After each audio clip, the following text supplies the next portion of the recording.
कि शेख रशीद की रिहाइशगाह लाल हवेली को सील कर दिया गया है। डेप्यूटी एडमिनिस्ट्रेटर मतरूका वक्फ इमलाक ने लाल हवेली के 7 यूनिट्स सील कर दिए हैं। ऑपरेशन के दौरान ज़िले इंतजामिया ने पुलिस और FIA से मदद हासिल की। शेख रशीद और उनके भाई को मुताद्दिद नोटिस भेजे गए। मतरूका वक्फ इमलाक का यह कहना है कि शेख रशीद कोई भी रिकॉर्ड या मुस्तरद दस्तावेजात पेश करने में नाकाम रहे। मतरूका वक्फ इमलाक का यह कहना है कि इसके बाद ये कार्रवाई की गई। लाल हवेली सील करने की CCTV फुटेज भी सामने चुकी है। तफसीलात जान लेते हैं, हमारे नुमाइंदे अवैस अब्बासी हमारे साथ मौजूद है। अवैस, आगाह कीजिएगा, सुबह कार्रवाई की गई। जी बिल्कुल, आज सुबह 6 बजे के करीब एक कार्रवाई की गई। मतरूका वक्फ इमलाक के डिप्टी डायरेक्टर आसिफ खान ने कार्रवाई की। इसमें इन्हें मामलत हासिल थी FIA और पंजाब पुलिस के एहलकारों की। इब्तदाई तौर के ऊपर जो लाल हवेली के मेन ग्राउंड के ऊपर 6 यूनिट्स हैं उन्हें सील कर दिया गया है। इनकी 6 यूनिट्स में जो है 2 दुकानें शामिल हैं, उन्हें भी सील कर दिया। इसके साथ साथ बैक साइड में 7वां यूनिट है जो कि किचन के तौर पर इस्तेमाल होता है, वो सील किया गया है।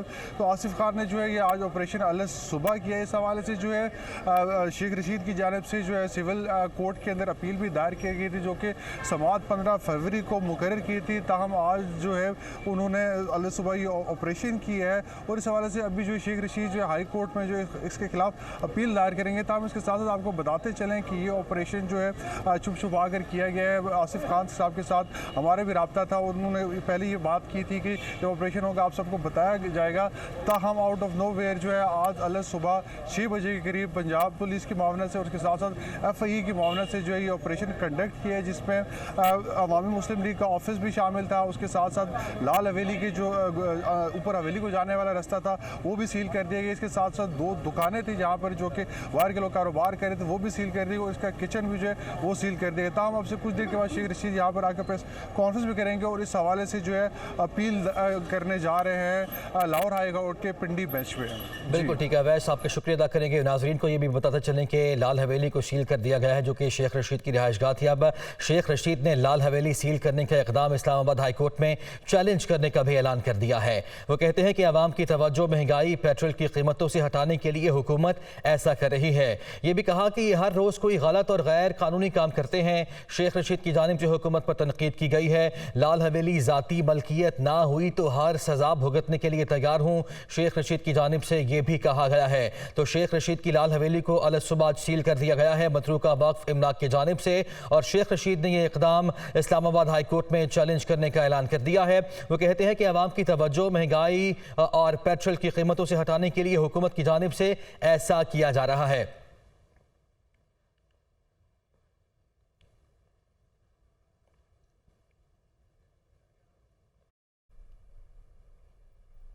इलेक्शन कमीशन हुकाम को धमकियां देने का केस फवाद चौधरी का 2 रोजा जिस्मानी रिमांड मुकम्मल। इस्लामाबाद की मुकामी अदालत ने PTI रहनुमा को 11:30 बजे पेश करने का हुक्म दे दिया है। 11:30 बजे PTI रहनुमा को अदालत में पेश किया जाएगा। 2 रोजा जिस्मानी रिमांड मुकम्मल होने के बाद आज फवाद चौधरी को अदालत पेश किया जाएगा। जुडिशल मजिस्ट्रेट वकास अहमद की अदालत में पेश किया जाएगा। तफसीलात जानेंगे नुमाइंदा हसीब मलिक से। हसीब, बताइएगा क्या मजीद जिस्मानी रिमांड मांगा जाएगा आज? जी बिल्कुल, ये इलेक्शन कमीशन को नफ़रत फैलाने से मुतालिक ये केस था जो कि फवाद चौधरी के ख़िलाफ़ थाना कोसार के अंदर दर्ज किया गया था। उसके अंदर 2 रोज़ा जिस्मानी रिमांड जो कि इस्लामाबाद पुलिस के हवाले किया गया था, आज मुकम्मल होने के बाद जो है जुडिशल मजिस्ट्रेट वकास अहमद राजा की अदालत में पेश किया जाएगा। अदालत में आज सुबह समाअत का आगाज़ हुआ तो बाबर अहवान जो कि फवाद चौधरी के वकील थे वो अदालत के रूबरू पेश हुए और उनकी जानिब से इस्तदा की गई कि फवाद चौधरी को ज़रा जल्दी पेश करने का हुक्म दिया जाए, जिसके ऊपर अदालत ने 11:30 बजे जो है फवाद चौधरी को पेश करने का हुक्म दिया है। जबकि तफ्तीशी अफसर जो हैं उन्हें ये भी हुक्म दिया है कि उनका मेडिकल जो है वो चेकअप करवा के उसका टेस्ट जो है वो भी उस समय जो है वो अदालत में पेश हों। इसके साथ साथ जो फवाद चौधरी के भाई हैं फैसल चौधरी, उनकी जानिब से भी ये मीडिया से गुफ्तगू में कहा गया कि हमें अब तक नहीं बताया जा रहा कि फवाद चौधरी को कहाँ रखा गया है, किन हालात में रखा गया है, क्या उनके ऊपर तशद्दुद किया गया है। तो हमने गुज़िश्ता रोज़ भी इसके हवाले से एक दरख्वास्त दायर की थी कि मेडिकल उनका करवाया जाए। आज जो है अदालत ने मेडिकल चेकअप के साथ जो है तफ्तीशी अफसर को पेश होने का हुक्म दिया है। दूसरी जानिब जो बाबर अहवान थे उनकी जानिब से भी दरख्वास्त जल्दी जो है उन्हें फवाद चौधरी को जल्दी पेश करने का हुक्म इस्तदा की गई थी, जिसके ऊपर अदालत ने 11:30 बजे फवाद चौधरी को जुडिशल मजिस्ट्रेट राजा वकास अहमद की अदालत में पेश होने का अदालत की जानिब से हुक्म दिया गया है। जो इलेक्शन कमीशन के जो वकील थे साद हसन, उनकी जानिब से गुज़िश्ता समात पर जो है मज़ीद जिस्मानी रिमांड की इस्तदा की गई थी और ये मौक़िफ़ अख्तियार किया गया था कि उनका फोटोग्रामेटिक टेस्ट जो है वो भी करवाना है। चौधरी को 11:30 बजे पेश करने का हुक्म दिया गया है। हसीब मलिक, बहुत शुक्रिया आपका। पेट्रोल और डीजल महंगा होने के बाद ट्रांसपोर्टर्स की मनमानियां, ट्रांसपोर्ट किरायों में 500 रुपए तक अज खुद इजाफा कर दिया गया। लाहौर से रावलपिंडी का किराया 2200 से बढ़ाकर 2450 रुपए कर दिया गया। लाहौर से मरी का किराया 2450 से 2700 रुपए मुकर्रर कर दिया गया है। मजीद तफसीलात जानेंगे नुमाइंदा दुनिया न्यूज़ शबीर हैदर से। जी शबीर, बताइएगा इस हवाले से। जी, पेट्रोलियम मसनूआत की कीमतों में इजाफे के बाद पब्लिक ट्रांसपोर्टर्स की जानब से किरायों में खुद साख्ता इजाफा कर दिया गया है। इस हवाले से अगर बात करें तो पब्लिक ट्रांसपोर्टर्स की जानब से 500 रुपये तक किरायों में इजाफा किया गया है, जिनमें लाहौर से रावलपिंडी का जो है 2200 रुपये से बढ़ाकर 2450 रुपये किराया कर दिया गया है, जबकि लाहौर से पेशावर का जो किराया है वो 2500 रुपये से बढ़ाकर जो है 3000 रुपये कर दिया गया है और लाहौर से फैसलाबाद का 980 रुपये से बढ़ाकर 1130 रुपये, जबकि लाहौर से सरगोदा का किराया जो है 1050 रुपये से बढ़ाकर 1200 रुपये, जबकि लाहौर से सियालकोट का जो किराया है 100 रुपये इजाफे के बाद जो है 900 रुपये कर दिया गया है, जबकि लाहौर से बहावलपुर का जो किराया है वो 2200 रुपये से बढ़ाकर 2400 रुपये, जबकि लाहौर से मुल्तान का किराया 1990 रुपये से बढ़ाकर 2090 रुपये, लाहौर से तोंसा का किराया 2100 रुपये से बढ़ाकर 2400 रुपये और लाहौर से कराची का किराया 6700 रुपये से बढ़ाकर 7100 रुपये कर दिया गया है। लाहौर से हैदराबाद का किराया 6500 रुपये से बढ़ाकर 7000 और लाहौर से मरी का किराया जो है वो 2450 रुपये से बढ़ाकर 2700 इजाफा कर दिया गया है। शबीर हैदर, बहुत शुक्रिया आपका। खबरों का सिलसिला आगे बढ़ाते हैं। वफाकी वज़ीर क़ानून आज़म नज़ीर तारड़ ने निगरान सेटअप में तोसी का इंदिया दे दिया। आज़म नज़ीर तारड़ ने दुनिया न्यूज़ से गुफ्तगू करते हुए कहा कि निगरान हुकूमतों की मुद्दत में तोसी का इन्हिसार हालात पर है और आइन में भी निगरान हुकूमतों की मुद्दत में तोसी की गुंजाइश मौजूद है। कॉन्स्टिट्यूशनल डिस्पेंसेशन मौजूद है, आइन में ऐसी शिक्के हैं जिनकी वजह से आप इख्तियार देते हैं आइन के अंदर रहते हुए कि आप उसमें वक्त की कमी बेशी की जा सकती है, लेकिन जो कानून इस वक्त सूरत हाल के मुताबिक जो आइनी वक्त है वो 90 रोज है। और माजी में आपने देखा होगा जैसे 1988 में सैलाब जब आए थे तो इंतखाबात मुलतवी कर दिए गए थे, अगस्त में हालात ऐसे नहीं थे कि इंतखाबात हो सके। इसी तरह जनवरी में इंतखाबात होने थे सन 2008 में, लेकिन मोहतरमा शहीद बेनज़ीर भुट्टो साहिबा की शहादत की वजह से वो एक इतना बड़ा हादसा था कि उसकी वजह से सारे स्टेक होल्डर्स बैठे और इलेक्शन कमीशन ने इंतखाबात की तारीख तब्दील करके उसको 6-8 हफ्ते आगे ले गए थे। जो अबूरी मरदमशुमारी है उसके ऊपर इंतखाबात कर लिए जाएं, क्योंकि उस वक्त तक जो पिछली सेंसस थे वो कंफर्म नहीं थे हुए। अभी फिर नए सेंसस अनाउंस्ड हैं, लेकिन अभी कहना भी कबल उस वक्त है और मैं आपको फिर दोबारा ये कह रहा हूँ कि ये चीजें हमारे कार्ड्स पे नहीं है। तो इलेक्शन का मामला अदालत में जा पहुंचा है। लाहौर हाई कोर्ट में इलेक्शन की तारीख ना देने के खिलाफ पीटीआई की दरखास्त पर समात। कहाँ लिखा है कि असेंबली की तहलील के बाद इलेक्शन 90 दिन में होगा। जस्टिस जवाद हसन की जानिब से इस्तफसार किया गया। आज की समात में क्या कुछ हुआ जान लेते हैं। हमारे नुमाइंदा मोहम्मद अशफाक हमारे साथ मौजूद है। अशफाक, समात अभी जारी है, क्या दलाइल दिए जा रहे हैं? जी बिल्कुल, इस वक्त लाहौर हाई कोर्ट में पंजाब में इलेक्शन की तारीख ना देने के खिलाफ तहरीक इंसाफ की दरख्वास्त पर समाअत जारी है। कमरा अदालत में तहरीक इंसाफ के मरकजी रहनुमा असद उमर, शिबली फराज, मियाँ असलम इकबाल और अली अफजल शाही समेत दीगर कमरा अदालत में मौजूद हैं। सबसे पहले बैरिस्टर अली जफर ने दलाइल देते हुए ये मौक़िफ़ इख्तियार किया कि गवर्नर पंजाब अपनी जिम्मेदारियों से इनहराफ कर रहे हैं और इलेक्शन की तारीख नहीं दे रहे। जस्टिस जवाद हसन ने कहा कि बताएं कहाँ लिखा है कि असम्बली की तहलील के बाद इलेक्शन 90 रोज़ में होंगे। इस मौके पर बैरिस्टर अली जफ़र ने कहा कि आइन में लिखा है कि इलेक्शन 90 रोज़ में होने हैं, तो जस्टिस जवाद हसन ने कहा कि असम्बली तहलील होने पर गवर्नर ने तो दस्तखत ही नहीं किए, असम्बली तो खुद ब खुद तहलील हुई। इस मौके पर बैरिस्टर अली जफ़र ने कहा कि हम आइन और कानून की बात कर रहे हैं, लेकिन गवर्नर पंजाब उस पर अमल दरामद नहीं कर रहे और इस हवाले से इलेक्शन जो है वो 90 रोज़ में होने चाहिए। जस्टिस जवाद हसन ने कहा कि अदालत आइन और कानून के मुताबिक तमाम फ्रीकैन को सुनकर फैसला करेगी। आपने इलेक्शन कमीशन को दरख्वास्त में फरीक ही नहीं बनाया, क्या आपने गवर्नर पंजाब को इस हवाले से ख़त लिखा? तो इस तहरीक इंसाफ के रहनुमा ने कहा कि इलेक्शन कमीशन ने गवर्नर पंजाब को 3 तारीखों की तजवीज़ दी है और इस हवाले से मरासला भी जारी किया है। इस मौके पर जस्टिस जवाद हसन ने कहा कि अदालत इस हवाले से तमाम फ्रीकैन को सुनकर फैसला करेगी। अदालती हुक्म पर असद उमर ने आइन का वो पैरा पढ़ना शुरू किया जिसमें आइन में लिखा था कि इलेक्शन 90 रोज़ में होने हैं। इस मौके पर अदालत ने कहा कि गवर्नर पंजाब के वकील अदालत में मौजूद हैं, तो इस मौके पर गवर्नर पंजाब के वकील ने अदालत से कहा कि उनको इस पिटीशन की कॉपी पर जवाब जमा करवाने के लिए मोहलत दी जाए, जिस पर जस्टिस जवाद हसन ने बरहमी का इजहार किया और कहा बरहमी के साथ समात जारी है। अशफाक, आपने कहा कि आपका शुक्रिया अदा करेंगे। नाजरीन, आगे बढ़ते हैं।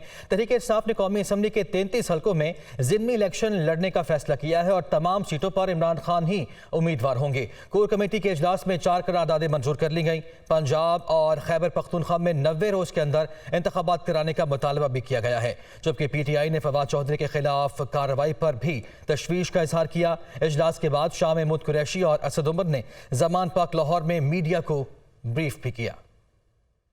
तहरीक इंसाफ ने इन इंतखाबात में जो 33 हल्के जो अभी जिनको डी नोटिफाई किया है और जिनका शेड्यूल जारी किया है, उन इंतखाबात में हिस्सा लेने का फैसला किया है, नंबर 1।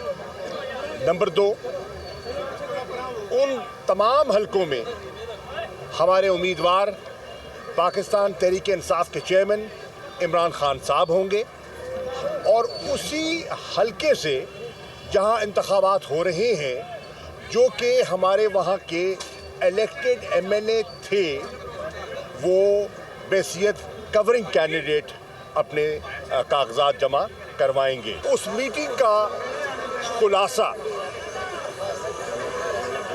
4 करारदादों की शक्ल में आपके सामने पेश किया जाएगा। इंतखाबात के इनेकाद में किसी भी जवाज़ की आड़ में ताख़ीर आइन पर हमले के मुतरादिफ होगा, जो आर्टिकल 6 के तहत कार्रवाई की जद में आएगा। दूसरी करारदाद, पाकिस्तान तहरीक इंसाफ की क़यादत फवाद चौधरी के अगवा और बगावत के जाली मुकदमे के इंदराज की शदीद मजम्मत करती है और इनके जिस्मानी रिमांड पर दिए जाने और इनसे दहशत गर्दों जैसा सलूक रवा रखने पर शदीद तशवीश का इजहार करती है। जहाँ तक पिटिशन का ताल्लुक है, पिटिशन जैसे आपने कहा कि हमारी पंजाब की फाइल हो चुकी है और कल हमारी इंशाअल्लाह ताला उसके केस की हेयरिंग भी होगी पंजाब हाई कोर्ट के अंदर, मुझे तो लाहौर हाई कोर्ट के अंदर, और इसमें कोई शक ही नहीं है, आइन में कोई इबाम नहीं है और कोर्ट ने आइन के हक में फैसला देना है और ये पंजाब की इलेक्शन की तारीख दी जाएगी।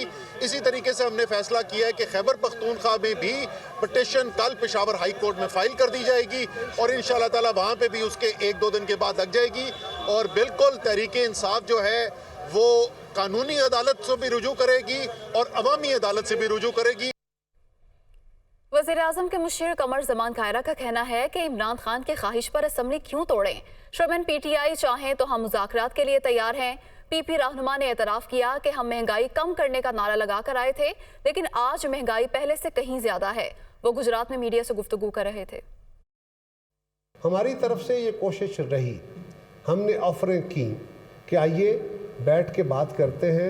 खान साहब अगर हमसे बैठ के बात करते तो हम तो कह रहे थे कि 2-4 महीने पहले क्या 2-4 महीने बाद क्या इलेक्शन कोई फ़र्क नहीं आ जाएगा, लेकिन अगर एक शख्स कहता है कि मैं ही अक्लमंद हूँ, मैं ही बहादुर हूँ, मैं ही सफला हूँ और मैंने इनसे हाथ नहीं मिलाना, मैंने इनके साथ बात नहीं करनी, उसके साथ ही अगर कोई बंदा कह देता है, आरिफ अलवी साहब कह दे कि इमरान खान बात करने को तैयार है, तो आइए बैठ के बात करते हैं अलवी साहब से। पहले खान साहब को तो कहें, इमरान खान भी अपने मुंह से इस बात का इकरार करे। मुत्तहिदा अरब अमारात के सदर शेख मोहम्मद बिन ज़ायद अल नहयान एक रोज़ा दौरे पर आज इस्लामाबाद पहुंचेंगे। मोअज़्ज़ज़ मेहमान को GF-17 तैयारों के हिफाजती हिसार में PAF नूर खान एयरबेस पहुंचाया जाएगा। सदर मुत्तहिदा अरब अमारात शेख मोहम्मद बिन ज़ायद अल नहयान को 21 तोपों की सलामी दी जाएगी। वज़ीर आज़म शहबाज शरीफ और UAE के सदर की 1-on-1 मुलाकात भी होगी।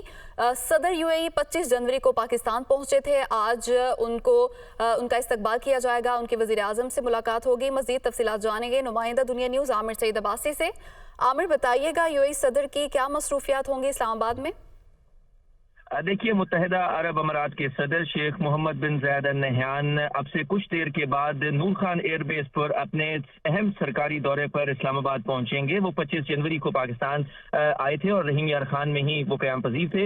अब उनका अहम सरकारी दौरा अब से कुछ देर के बाद शुरू होगा, जहां पर वज़ीर आज़म शहबाज शरीफ अपने काबीना अरकान के हमरा उनका इस्तकबाल करेंगे नूर खान एयरबेस पर। उसके बाद उन्हें वज़ीर आज़म हाउस लाया जाएगा, जहाँ पर अफवाज पाकिस्तान का चाको चौबंद दस्ता उन्हें सलामी पेश करेगा। उसके बाद की अहम जो मुलाकातें हैं उसमें वज़ीर आज़म शहबाज शरीफ के साथ 1-on-1 मुलाकात है। उसके बाद वफूद की सतह के ऊपर भी मुलाकात है। इसके अलावा जो मुत्तहिदा अरब अमारात के अहम सरमायाकार हैं उनकी भी मुलाकात होगी वज़ीर आज़म शहबाज शरीफ के साथ। इसके अलावा मुत्तहिदा अरब अमारात के जो आला सरकारी हुकाम हैं, जिसमें अबू धाबी ग्रुप के जो हुकाम हैं, वो भी शेख मोहम्मद बिन ज़ायद अल नहयान के हमरा आएंगे और वो उनकी भी मुलाकात होगी वज़ीर आज़म शहबाज शरीफ के साथ। इसके अलावा जो मुत्तहिदा अरब अमारात का वफ्द है वो वज़ारत ख़ारिजा का भी दौरा करेगा।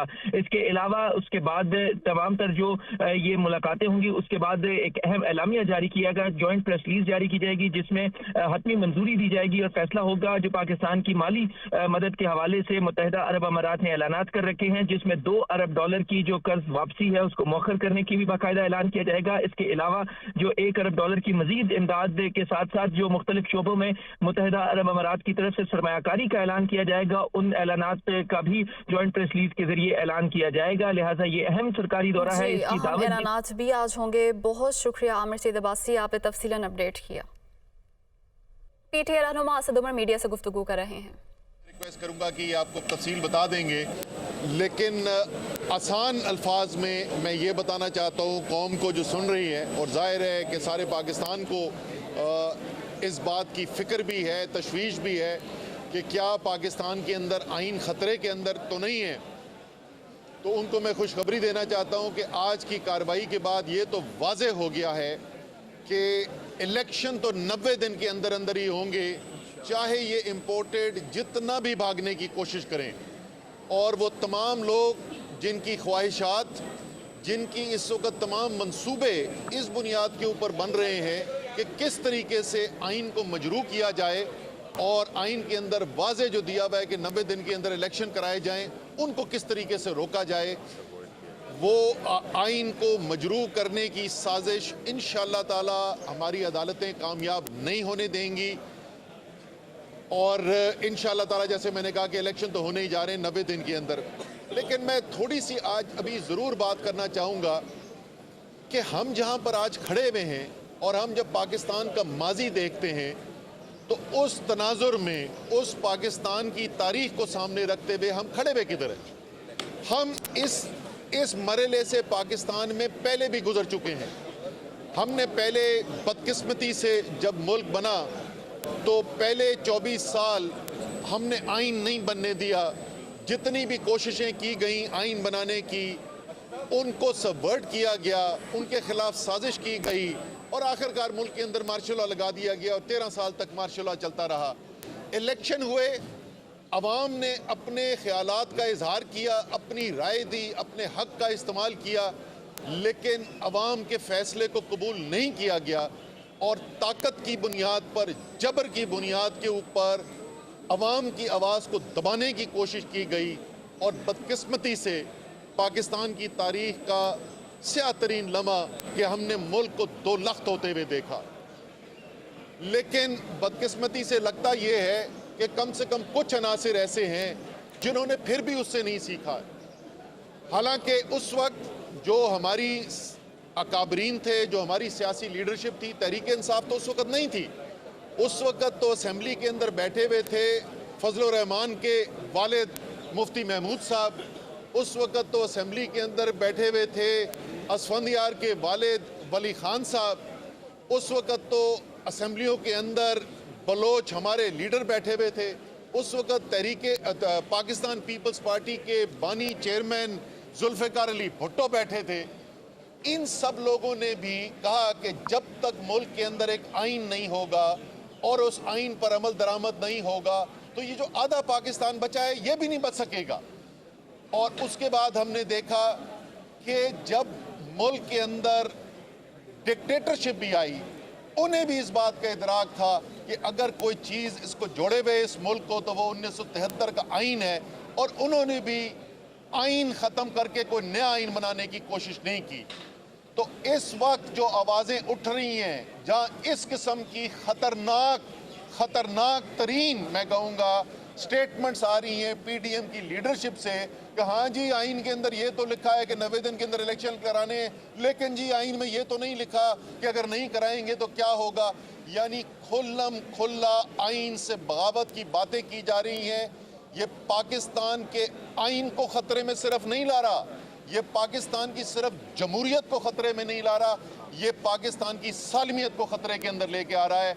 और आज मुझे बहुत खुशी हुई कि जज साहब ने जिस तरीके से दो टोक अल्फाज के अंदर कहा कि जमहूरियत का भी दिफा होगा, आइन का भी दिफा होगा। और उन्होंने बड़ी खूबसूरत एक बात की, हम आम तौर पे जब आइन की बात करते हैं तो हम माशी इंसाफ और समाजी इंसाफ की तो बात करते हैं, लेकिन उन्होंने पढ़ के और मुझसे पढ़वाया वो कि सियासी इंसाफ भी हमारे आइन का हिस्सा है। और उन्होंने कहा 90 दिन के अंदर इलेक्शन उस सियासी इंसाफ का हिस्सा है। तो इस वक्त बिल्कुल वाज़े मुल्क जो है वो दो हिस्सों के अंदर तकसीम हुआ है। एक मुल्क की भारी अक्सरियत कौम, अवाम इमरान खान के साथ, तहरीक इंसाफ के साथ, पाकिस्तान के आइन के साथ, पाकिस्तान की जमहूरियत के साथ, पाकिस्तान की सालमियत के साथ खड़ी हुई है। और चंद अनासिर ऐसे हैं जो अपनी ज़ाती मुफाद के लिए इमरान खान के सियासी खौफ के अंदर मुल्क की जमहूरियत को भी ख़तरे में डालने के लिए तैयार हैं, आइन को भी ख़तरे में डालने के लिए तैयार हैं, और बदकिस्मती से पाकिस्तान की सालमियत को भी ख़तरे में डालने के लिए तैयार है। लेकिन इंशाअल्लाह ताला फ़तेह पाकिस्तान के अवाम की होगी, पाकिस्तान के आइन की होगी, जमहूरियत की होगी, यानी पाकिस्तान की फ़तेह होगी। अब मैं अली ज़फ़र साहब से कहूँगा कि हमारे जो बुनियादी कानूनी नुकात थे जिसकी बुनियाद पर पिटीशन फाइल की गई और जज साहब ने जो ऑर्डर रिक्वाया है उसके बारे में आपको बताएं। जी, बिस्मिल्लाहिर्रहमानिर्रहीम। मेरी नज़र में आज जो केस की समाअत हो रही थी, ये हमारी आइनी तारीख़ का, पाकिस्तान की आइनी तारीख़ का एक सबसे अहम केस है, क्योंकि इसमें फ़ैसला करने जा रही है अदालत कि क्या जो इंस्टीट्यूशंस हैं, इलेक्शन कमीशन ऑफ पाकिस्तान है, गवर्नर है, स्टेट अथॉरिटीज़ हैं, सब के सब क्या आइन के पाबंद हैं कि वो 90 दिन के अंदर अंदर इलेक्शन कराएं या नहीं। हुआ ये था कि जब असेंबलीज डिज़ोल्व हुई तो आर्टिकल 105 हमारा जो है आइन का, वो बड़ा वाज़े तरीके से कहता है कि जिस वक्त असेंबली डिज़ोल्व हो जाए तो गवर्नर को एक डेट अनाउंस करनी है और उस तारीख़ में उन्होंने लिखना है कि किस दिन इलेक्शन होना है। और आइन आर्टिकल 224 में भी और 105 में भी बड़ा वाज़े तरीके से कहता है कि ये इलेक्शन जो है उसकी तारीख़ 90 दिन से ज़्यादा नहीं हो सकती। अगर कोई उसकी खिलाफ वर्जी करेगा तो वो सबवर्ट करेगा कॉन्स्टिट्यूशन को, आइन को, उसकी खिलाफ वर्जी करेगा और उसके कॉन्सिक्वेंसेस, उसके बड़े सीरियस नतायज हो सकते हैं। आर्टिकल 6 भी उन पर लग सकता है। गवर्नर को हमने, पार्लियामेंट्री लीडर ने भी रिक्वेस्ट की कि आप तारीख़ दे दें, स्पीकर प्रोविंशियल असेंबली पंजाब ने भी रिक्वेस्ट की कि आप तारीख़ दे दें, यहाँ तक कि इलेक्शन कमीशन ऑफ पाकिस्तान जिनकी ज़िम्मेदारी है इलेक्शन कराना, उन्होंने भी रिक्वेस्ट की कि आप काइंडली 9 अप्रैल और 13 अप्रैल के दरमियान कोई डेट दे दें, क्योंकि हमने इंतज़ाम करना है और उसका पूरा प्रोसीजर फॉलो करना है और हमें उसके लिए वक्त दरकार है। लेकिन गवर्नर साहब गुमसुम चुप रहे। मजबूरन हम आज अदालत में गए अदालत ने सबसे क्लैरिटी के साथ जो बात की, और हम मशकूर हैं अदालत के, और अदालत का ये फ़र्ज़ भी है आइन की हिफाजत करना। जिस तरह असद उमर साहब ने कहा, अदालत ने बड़ा वाज़ेह तौर पे कहा कि 90 दिन के अंदर अंदर इलेक्शन ने तो होना ही होना है, चाहे गवर्नर साहब तारीख दें या ना दें, तारीख तो उसकी इलेक्शन की 90 दिन से पहले होनी है। और उसके बाद अदालत ने सारे जो कानून हैं, इलेक्शन एक्ट 2017 की शिकें जो हैं, आइन की जो शिकें हैं, आइन का जो प्रियम्बल है, उसको पढ़ने के बाद ऑब्जर्वेशन दी कि ये एक इंसाफ का एक कॉन्स्टिट्यूशनल इशू ऐसा है जो कि पूरी आइन की जो स्पिरिट है उसको वाज़े करने के लिए ज़रूरी है कि मैं एक प्रोफाउंड, एक बड़ी डिटेल्ड जजमेंट दूँ इसके ऊपर। गवर्नर साहब को उन्होंने नोटिस कर दिया है, इलेक्शन कमीशन ऑफ पाकिस्तान को पार्टी बना के भी नोटिस कर दिया है, उनको जुमे तक का कहा है, वक्त दिया है कि आप जवाब दें। मैं गवर्नर साहब को एक रिक्वेस्ट करता हूं अवाम की तरफ से, क्योंकि वो ओहदा तो उनका एक आइनी ओहदा ही है और वो एक आइनी ओहदे पे बैठे हैं। जिस तरह प्रेसिडेंट होता है, गवर्नर भी प्रोविंस का एक हेड है एग्जीक्यूटिव अथॉरिटी का, तो गवर्नर साहब अपनी आइनी जिम्मेदारी पूरी करें और इससे पहले कि अदालत ऑर्डर फरमाए वो खुद ही डेट दे दें, ताकि अपने आप को भी, अपनी फ्यूचर को भी, पाकिस्तान के फ्यूचर को भी सिक्योर कर सकें। मैं आखिर में ये रेंजर्स से मदद मांगी, अल्लाह उनका भला करे। उन्होंने कहा भी जायदादों पर कब्जा कराना हमारा काम नहीं है। एफसी से मदद मांगी, दोनों जर्नैलों ने इनको इनकार किया। एफसी ने इनको इनकार किया, रेंजर्स ने इनको इनकार किया, फिर ये एफआईए को ले आए। ये एफआईए को हाई कोर्ट में डीजी एफआईए ने कहा कि हमारा कोई केस नहीं है लाल हवेली के ख़िलाफ़। हाई कोर्ट ने एफआईए को कहा कि आप मामे लगते हैं, आप लाल हवेली क्यों जाते हैं। ये रात सुबह 3 साल पहले इन्होंने सारी फोर्सेस इकट्ठी की, मुझे ये गिरफ्तारी करने का सोच रहे थे। बाबा मुझे एक फ़ोन कॉल करो, मैं आ जाऊँगा। दोनों थाने ये 10 गज़ पे है, ये भी 10 गज़ पे है, राजा बाज़ार भी 10 गज़ पे है और वारिस खान भी 10 गज़ पे है। असल मसला क्या है, इन्होंने 16 वजारतों की इन्वेस्टिगेशन की, मेरी इनको कुछ नहीं मिला। एक मेरी किताब भी की, उसमें राना सनाउल्लाह ने एफआईए इन्वेस्टिगेशन टीम पब्लिशर्स को और सेलर्स को भेजी, वो 2 करोड़ की बिकी। मैंने 70 लाख रुपया 30 दिसंबर को जमा करा दिया सीबीआर में। अब ये लाल हवेली को निकाल लें। अभी मैं आ रहा था तो मुझे फ़ोन किया जी कि आपकी 3.5 मरले जो है वो मलकियत है, 4 मरले नहीं, आओ गिराओ, मैं ईंट से ईंट बजा दूंगा तुम्हारी। किसी में हिम्मत है तो आके लाल हवेली गिराओ, मैं कॉल दूंगा और मरी रोड ब्लॉक कर दूंगा। उम्र के इस हिस्से में मुझे तंग ना किया जाए। और अब पहले हमारा ख्याल था कि कल कोर कमेटी ने फैसला किया है कि इमरान खान यहाँ से लड़ेंगे, दोनों सीटों से, राशिद शफीक से भी और हमारे भी। हम आपको बताएंगे कि इलेक्शन किसको कहते हैं। अल्लाह के फजलो करम से हाथ हमारे साफ़ हैं, 16 वजारतों में कुछ नहीं मिला। हम ये लाल हवेली वेमन यूनिवर्सिटी को डिनोट मैं कर चुका हूँ, डोनेशन दे चुका हूँ कि मेरे मरने के बाद। सजान सिंह की बिल्डिंग भी थी, वो भी हमने फातिमा जना यूनिवर्सिटी को दी, उन्होंने कुछ किया ही नहीं। ये मैं सोच रहा हूँ अब 6 रोड वालों को दे दूँ। मसला क्या है? मसला ये है, असल बात कौम को बताना चाहता हूँ। अभी मैं 3 दिन के लिए लंदन गया। पहले महेश भट्ट यहाँ आए, वो लाल हवेली धनराज पर फिल्म बनाना चाहते थे। मैंने कहा मैं इंडियन के साथ मिलकर नहीं बनाना चाहता। वो खुद तशरीफ़ लाए यहाँ। अब मेरे साथ लंदन में 3 पार्टियां मज़ाकरात कर रही हैं कि लाल हवेली पर वो फ़िल्म बनाना चाहते हैं, और उसके मुझे अच्छे खासे क्या होते हैं जो मिलते हैं, राइट्स, कॉपीराइट्स मिल रहे हैं। इन्हें कुछ नहीं मिला, ये बेवकूफ़ हैं।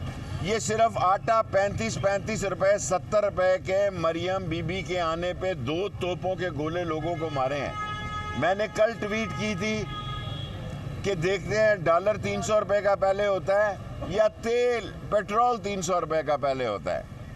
मैं इस ट्वीट को ही ख़त्म कर देना चाहता था। मुझे लंदन में जाके पता लगा कि मेरे इतने फॉलोअर हैं, मुझे तो इतनी समझ नहीं है। आप आए लाल हवेली, दिन के उजाले में आए। अगर यहाँ कोई नुकसान हुआ, मैं मशकूर हूँ। मैं रेंजर्स को और एफसी के जर्नैलों को, दोनों मेरे भाइयों की तरह मेरे साथ उन्होंने काम किया है, सलाम पेश करता हूँ। FIA वाला इधर आए ना कोई। FIA के किसी आदमी ने लाल हवेली की टेरिटरी में कदम रखा तो हम आईनी और कानूनी अपना हक इस्तेमाल करेंगे। हमें अपनी ज़ाती जायदाद में दखल अंदाजी का दिफा करने का हक हासिल है। हम किसी से लड़ने नहीं चाह रहे, ये बहाने ढूंढ रहे हैं। अभी हम हाई कोर्ट जा रहे हैं। मसला क्या है जनाब? अगर ये हमारी नहीं है तो हम कौमी मुजरम हैं, हमें नाअहल करार दिया जाए, हमारे ख़िलाफ़ इलेक्शन कमीशन में दरख्वास्त दी जाए कि जनाब ये काबिज़ हैं, आधे मरले की ये लड़ाई लड़ रहे हैं, वो भी पता नहीं आधा मरला बनता है कि नहीं बनता। आप लड़ लें। ये आसफ़ नामी आदमी जो है, ये फ्रंट मैन है राना सनाउल्लाह का, और ये मसले पैदा कर रहा है, इस शहर को ब्लॉक करना चाहता है। हम अभी चाहें तो अभी ये शहर ब्लॉक हो सकता है और अभी सारी दुकानें बंद हो सकती हैं। अभी हम मरी रोड ब्लॉक कर सकते हैं, लेकिन ये मलबा खुद आप पे गिरने जा रहा है। इमरान खान काल नहीं भी देगा, भूख और महंगाई और बेरोजगारी से तंग लोग खुद सड़कों पर होंगे। ये लाल हवेली को निशाना बनाना चाहते हैं। जनाब, हम बिस्तर यहाँ लगाएंगे बाहर दरवाजे पे, यहीं सोया करूँगा। और यहाँ से फिर मैं हर रोज़ आज तो मैं 5 बजे कर रहा हूँ, हाई कोर्ट जा रहा हूँ, फिर हर रोज़ 3 बजे प्रेस कॉन्फ्रेंस करूँगा और आपका पोस्टमार्टम करूँगा। आपके जो गंदे कपड़े आप बेचने चाहते हैं, यहाँ लंडा बाज़ार लगा है, वहाँ शहबाज शरीफ के नाम पे वो कपड़े बेचेंगे, आप घबराएं नहीं। और आएँ, आप में हिम्मत आया तो ये ताले लगा दें, लगे रहे, कोई फ़र्क नहीं पड़ता। हम हाई कोर्ट जा रहे हैं, हमें पूरी उम्मीद है इंशाअल्लाह इंसाफ मिलेगा। असल इनको तकलीफ़ ये हो गई है कि परसों बरतानिया की 3 कंपनियां धनराज और लाल हवेली पे फ़िल्म बनाना चाहती है, जो इनको बर्दाश्त नहीं है। और लाल हवेली तारीख़ का एक हिस्सा है। इंशाअल्लाह ताला जुल्म के ख़िलाफ़ हक़ की आवाज़, गरीब की आवाज़ और काला काला रसूल अल्लाह का अलम बुलंद करेगी। हमारी जान जाती है, चली जाए। देखें, हम जिस कोर्ट में गए थे उस कोर्ट ने कहा कि हम इंटाइटल नहीं है। आज हम हाई कोर्ट में जा रहे हैं, सुप्रीम कोर्ट तक जाएंगे, अपनी पूरी आईनी और कानूनी हक को इस्तेमाल करेंगे। आपने अदालती हुक्म पर मतरूका वक्फ अमलाक में एक अपील दायर की थी, वो अपील भी अभी पेंडिंग है। 15 तारीख है डार साहब उसकी। देखें, मैं पहले भी जियो में आपको इंटरव्यू में ये कह चुका हूँ कि 15 तारीख को ये केस लगा हुआ है। हमारे पास ऊपर वाला एक पोर्शन है, इसमें 19 लोग और रहते हैं। ये कहना कि सारी लाल हवेली हमारे पास है, ये सरासर ज्यादती है। ये 20 लोग हैं, 20वें हम हैं। ये कहते हैं हमारे पास 3.5 मरले हैं, हम कहते हैं हमारे पास 4.25 मरले हैं। ये है लड़ाई जी। शेख साहब, आपके रजिस्ट्री कितने मरले की मौजूद है? इमरान खान की जानिब से आपकी लाल हवेली के बारे में आवाज़ उठाने का कहा गया है। मैं इमरान खान का लाल हवेली का बयान देने पर और अरशद उमर का, दोनों का शुक्रिया और कोर कमेटी का अदा करता हूँ। इंशाअल्लाह ताला बूढ़े ज़रूर हो गए हैं, लेकिन लड़ाई का जज्बा ख़त्म नहीं हुआ।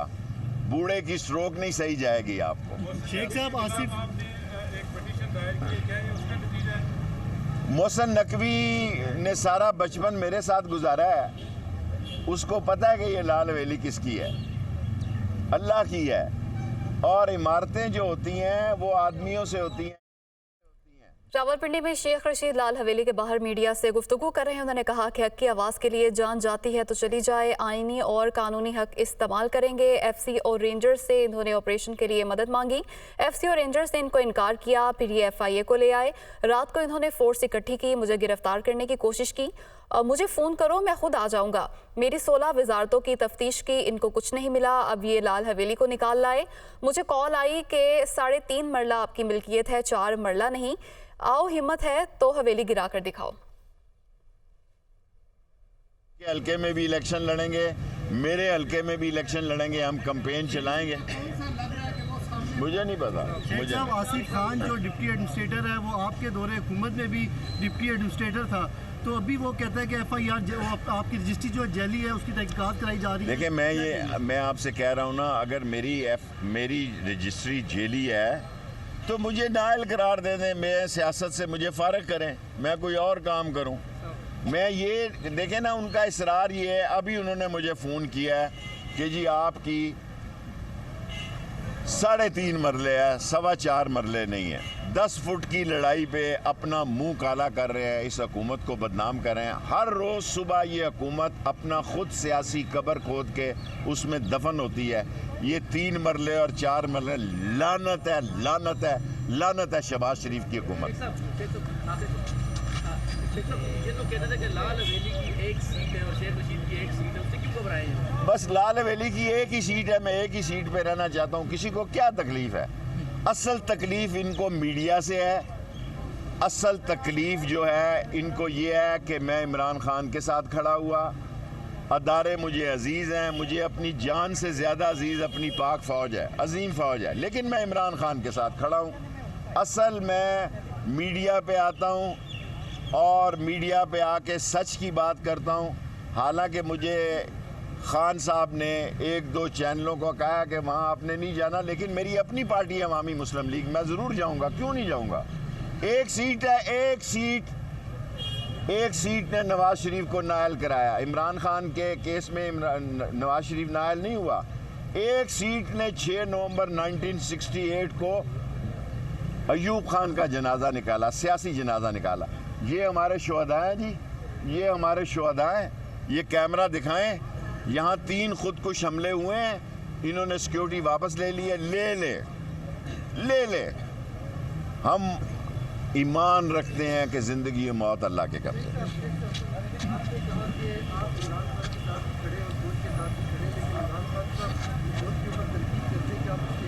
देखिए, इमरान खान जो फ़ौज पर इस्टेब्लिशमेंट पे बात करते हैं, वो बहुत बड़ी पार्टी है, वो आने वाला वज़ीर आज़म है।